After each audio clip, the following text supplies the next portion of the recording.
Yeah, y'all gonna stop coming in my live talking about this Victor dude, bro. We hooping this year. Y'all gonna see.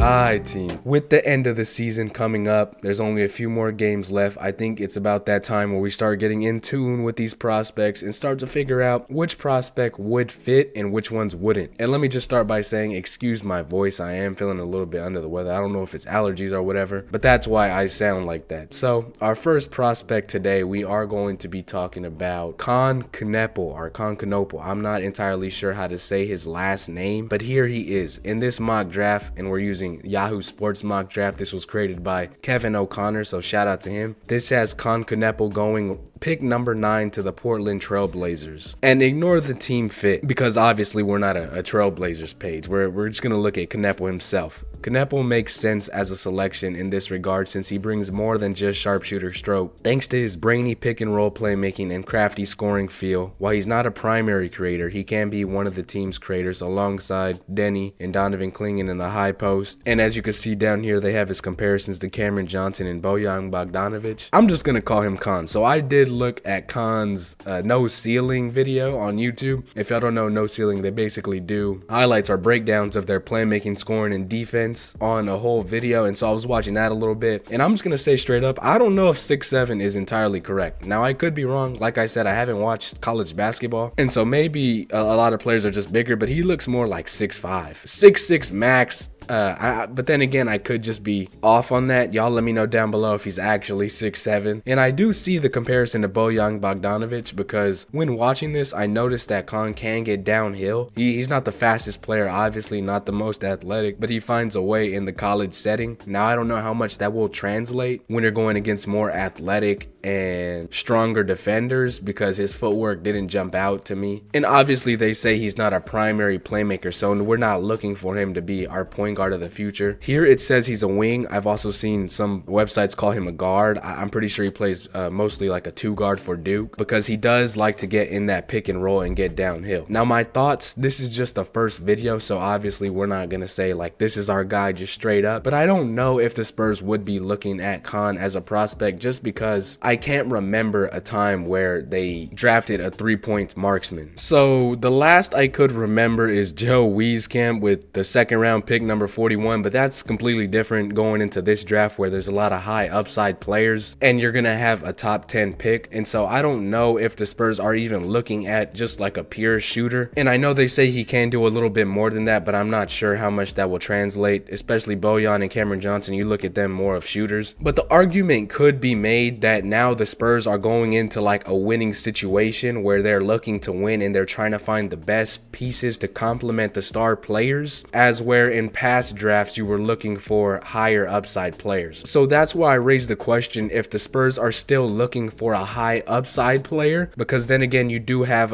like a Trey Johnson who is mocked to the Spurs, and personally right now I like Trey Johnson a little bit more, and that's not saying much because like I said, I don't know as much as I am going to in the future, but right now that's where my head is at. I think you would be better off with a Trey Johnson instead of a Kon. Maybe you could take both of them if one of them falls, but this being one of the Spurs' last top picks that we know of currently, I don't know if they're going to take a swing for a higher upside player to continue building on that core. Whereas maybe you can take a Knueppel where he is a better fit, but his upside isn't as high, if that makes sense. So I'm not ruling out anyone. I don't want y'all in the comments section getting angry at me about what I'm saying, because I'm not ruling anyone out yet. I'm just telling y'all where my head is at. So looking at Knueppel's stats, what really jumps out at me is the 91 free throw percentage and the 40% 3-point percentage, where y'all know we need shooting desperately. And that's where I think the Spurs can look to Knueppel, where we don't have a lot of shooting, and so getting a 40% 3-point shooter who could grow with this core would definitely be a help. As of right now, y'all see the value of Cam Johnson. He's going for like 2 or 3 first-round picks. That's what the Nets were trying to sell him for, which I don't think that worked out, so his price is probably a little lower than that. But they are still very valuable, and to have one of those shooters on a rookie contract would be very valuable to the Spurs. Then again, you also have players like Castle, Fox, Sohan, man.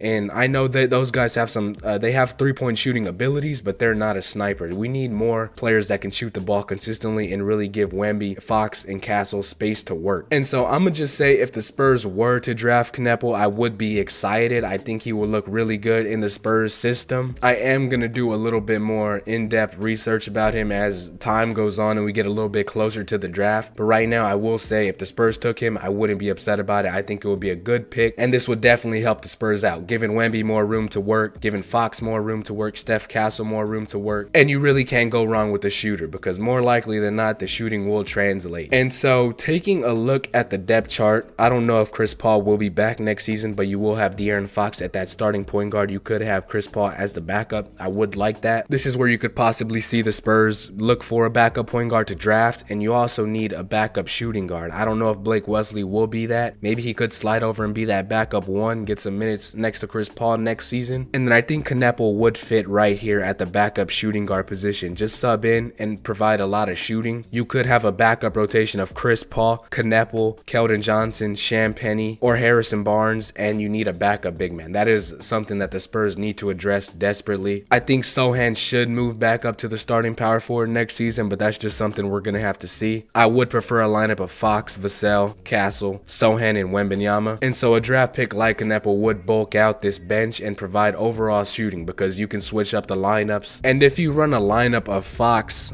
Vassell, Knueppel, Harrison Barnes, and Wembanyama, that provides a lot of shooting, and that could space out the entire court. So like I said, I'm not against this pick at all. I would actually really like it. I just have to evaluate some more prospects to understand the upside of this draft, because I know it is a deep draft class, and there still are some good people out there that the Spurs could possibly lean towards. Like I mentioned again, Trey Johnson, he could fit right here in this spot, be a backup spark plug and a scorer, which we need coming off this bench. He has shades of Tyler Herro, Latrell Sprewell, and Nick Young, which I think that works pretty good as well. And so I think the next video that we are going to do will be over Trey Johnson.